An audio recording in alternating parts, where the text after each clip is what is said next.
Peggy Seeger has always been an icon in my world growing up. That is the folk world. You know, my mother and aunt and dad, they all knew her and admired her tremendously, still do, because she was, arguably, sister to the emperor, who was Pete Seeger. And they were, they definitely put their money where their mouth is in terms of, knowing about music, knowing how to play instruments, being dedicated to both the artistic side but also the political leanings and so forth. So we were all kind of in the shadow of the Seegers growing up on both sides of the Atlantic.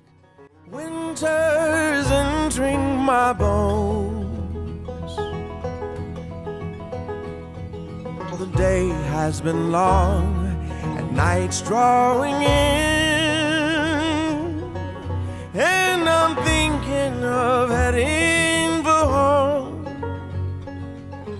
Yeah, I'm thinking of heading for home.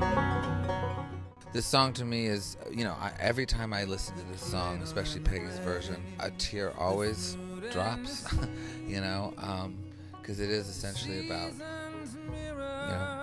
saddling into the final chapter of one's life, and it's not about like dying tomorrow or anything, but it's definitely about starting to see an end on the horizon, very distantly, but there nonetheless, and accepting that, and not being threatened by it necessarily, but actually maybe longing for it somewhat.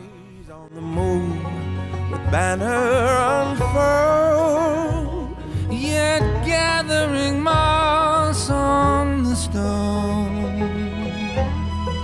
I mean, in terms of Peggy Seeger's songs, Heading for Home has always, been my favorite, though every time I listen to one of her albums, I'm struck by a plethora of wonderful material.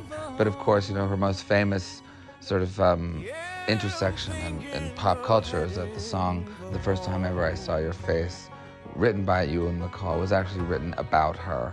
So both as a songwriter she's great, and also as the subject of a great song. So it's I've always been fascinated by her.